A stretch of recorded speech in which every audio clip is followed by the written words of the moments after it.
মানুষ হতে। কে বৈষ্ণব কে মতুয়া এই দ্বিধা দ্বন্দ্ব না, কে রাম ভজছে কে কৃষ্ণ ভজছে কে হরি ভজছে। আমরা একজন বৈষ্ণব হয়ে মতুয়াকে হিংসা করব, একজন মতুয়া হয়ে বৈষ্ণবকে হিংসা করব। হরিচাঁদ গুরুচাঁদ একথা বলেনি, তিনি বললেন কাহারও ধর্ম নিন্দা করিও না। কি বললেন? হরিচাঁদ ঠাকুর তার দ্বাদশ আজ্ঞার মধ্যে কি বলছে?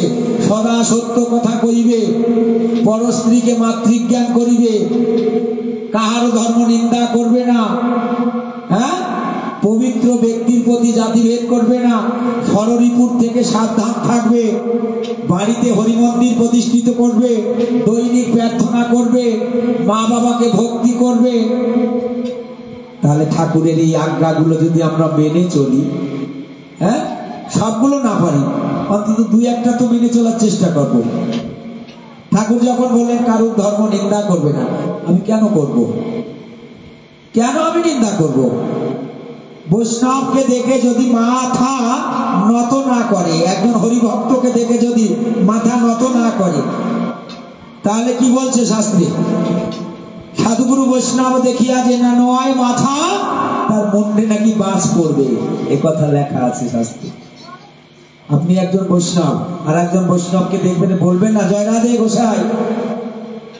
একজন মুসলমান একজন মুসলমানকে দেখলে কি বলে? আসসালামু আলাইকুম। সেও কিন্তু তার প্রতি উত্তরে তাকে জবাব দেয়, উত্তর দেয়। আমাদের একজন হরিভক্ত আর একজন হরিভক্তকে দেখলে জয় হরি বল গোসাই, জয় হরি বল, জয় হরি বল গোসাই, হরি হরি বল, হরি বল, জয় হরি বল, জয় হরি বল।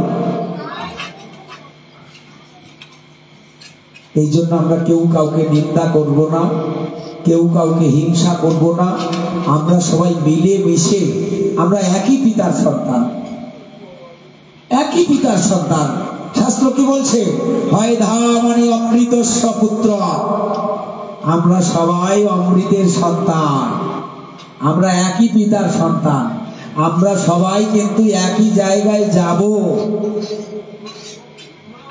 হাওড়া যেতে গেলে অনেক রকম পথে যাওয়া যায়, কেউ বাসে যাচ্ছে, কেউ ট্রেনে যাচ্ছে, হ্যাঁ, কেউ মোটর সাইকেলে যাবে, কেউ মারুতি কার, কেউ প্রাইভেট কার, বিভিন্ন রকম ভাবে যাওয়া যাবে। তাই ঈশ্বরকে পাওয়ার জন্য পথ কিন্তু ভিন্ন, কিন্তু জায়গা একটা, একই জায়গায় আপনাকে পৌঁছতে হবে। ঠিক যে যার ভজনা করি, যে যার উপাসনা করি, আমরা যাব কিন্তু এক জায়গায়। আমরা আধ্যাত্মিক তত্ত্বের ঘরে যদি যাই, কুলকুণ্ডলীর শক্তি আপনাকেও জাগৃত করতে হবে, রেশাপূরক আপনাকে করতে হবে। আমি মতুয়া, আমাকে মাতাম দিয়ে কুলকুণ্ডলীর শক্তি জাগৃত করতে হবে। আমি লাফাচ্ছি, লক্ষ্যজম্প করছি, আপনি ভাবছেন যে ওরা কি করছে? না, মতুয়ার সাধনা হচ্ছে এটা, লাফিয়ে লাফিয়ে কীর্তন করা, যেটা চৈতন্য মহাপ্রভু করেছিল। ফল করো তাল বাজিয়ে, জয় হরি বল, গৌর হরি বল, হরি বল। মহাপ্রভু নিজে মাতাম দিয়েছিল। অদ্বৈত, নিত্যানন্দ, হ্যাঁ, ছয় গোসাই, এদেরকে নিয়ে মহাপ্রভু খোল কোতাল বাজিয়ে নৃত্য করতো আর মধুমাখা হরিনাম করতো। তাই তো মহাপ্রভু বলেছে হরের নাম, হরের নাম, হরের নাম ওইব কেবলম, কলৌ নাস্তে বা নাস্তে বা গতির অন্যথা। একমাত্র হরিনাম, ভিন্ন কলির জীবের গতি নাই, গতি নাই, গতি নাই। তিনবার বললেন কেন মহাপ্রভু? তিনবার বললেন কেন? তিনবার বললেন এটা, তার কারণ হচ্ছে মহাপ্রভু বলতে চাইছে তুমি হরিনাম উচ্চ স্বরে করো, হরিনাম তুমি জপ করো, হরিনাম তুমি শ্রবণ করো। তাই তিনবার ইঙ্গিত দিয়ে বললেন হরের নাম, হরের নাম, হরের নাম ওই বাকে বললাম, কলৌ নাস্তে বা গতির অন্যথা।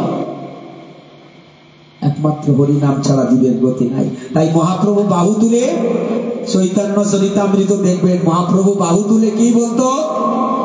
হরিনাম বলতো। আর যখন ভাবাবেগে মহাপ্রভু যখন রাধা প্রেমে মাতোয়ারা হয়ে যেত, তখন রা রা রা রা রা রা উচ্চারণ করত। কেন? মহাপ্রভুর বাইরে হচ্ছে রাধা আর ভিতরে হচ্ছে কৃষ্ণ। রাধা অঙ্গ আর কৃষ্ণ অঙ্গ, দুটো অঙ্গ মিলে গৌরাঙ্গ। তাই ভিতরে কৃষ্ণ দর্শন করেছিল কারা? গৌর ভক্ত যারা, মহাপ্রভু যখন ভাবে মাতোয়ারা হয়ে যেত, এক লক্ষ্য এক নিরিখে যখন তাকিয়ে থাকতো মহাপ্রভুর দিকে, তখন মহাপ্রভুর ভিতরে কৃষ্ণকে দর্শন করত। এখানে দর্শন করত যে সেই বৃন্দাবনের বনমালী যার গলায় বনমালা দুলছে, এইরকম বনমালা ফকিরা যার গলায় দিয়েছিল, কৃষ্ণকে দর্শন করছে। আমরা সন্ধ্যা হয়ে গেছে, সন্ধ্যা আরতি কীর্তন করব। সন্ধ্যা আরতি কীর্তন যদি না করি, সন্ধ্যা না করি, তাহলে সন্ধ্যা থেকে আমরা বাদ পড়ে যাব। তাই আমরা সন্ধ্যা আরতি কীর্তন করব, তারপরে আবার আমরা হরিকথার মধ্যে যাব। এখানে আমি বিশ্রাম দিলাম।